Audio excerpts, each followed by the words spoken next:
मला तर मंडळी रामकृष्ण हरी चालले शेतावरती 2 दिवस काही शेतावर गेले नव्हते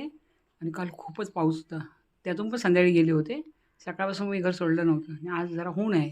त्यामुळे म्हटलं थोडंसं जावे काय घेऊन चालले. जरा ते ॲलोवेरा झाड लावले ना ते व्यवस्थित लावले काय बघायचे आणि इथली 2-3 झाडं जरा तिथे लावण्याचा प्रयत्न करायचा आहे. मी चालले आणि मुख्य म्हणजे मला शेण आणायचं आहे. का माहिती आहे? तुम्हाला सांगते शेणामुळे जे आपण लिक्विड घालतो ना माझ्याकडे लिक्विड आहे म्हणजे माझ्याकडे खत आहे. पण शेण जे फ्रेश एकदम गाईचं शेण असतं ना ते आता मी डब्यामध्ये ते शेण आणणार त्यात पाणी घालणार थोडासा गूळ टाकायचा असेल तर दही टाकायचं गावठी हळद असेल तर गावठी हळद टाकायची आणि ते लिक्विड 3 दिवसांनी तयार होतं मग ते डबल करायचं तर थोडं आहे तर त्याला डबल करायचं पाणी टाकून आणि ते लिक्विड मी ह्या सगळ्या झाडांना इथले मी झाडं दाखवते तुम्हाला माहितीच बघतच असाल माझी झाडं त्या झाडांना सगळं ते लिक्विड शेणाचं टाकणार त्यासाठी मी चालले आहे तिकडे डब्बा पण ठेवलेला आहे त्यातून घेऊन येणार येताना शेण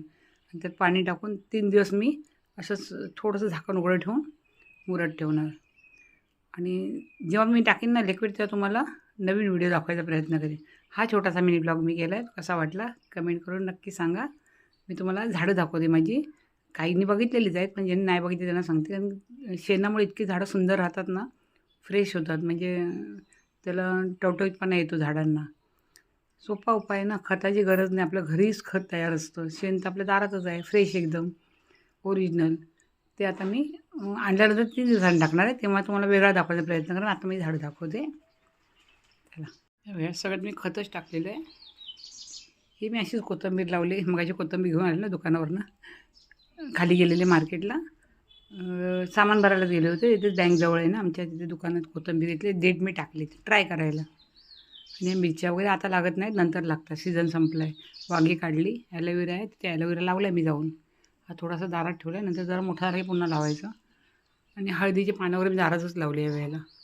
कारण खूप पावसामुळे मला शेतावर लावायला जमत नाही खूप पाणी येतं ना तिकडे त्यामुळे आज जरा शांत आहे वातावरण तुळस वगैरे बघायची दारामध्ये जमिनीत तुळस बघायची आली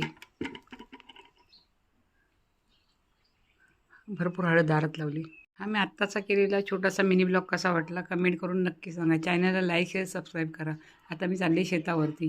चला रामकृष्ण हरी श्री स्वामी समर्थ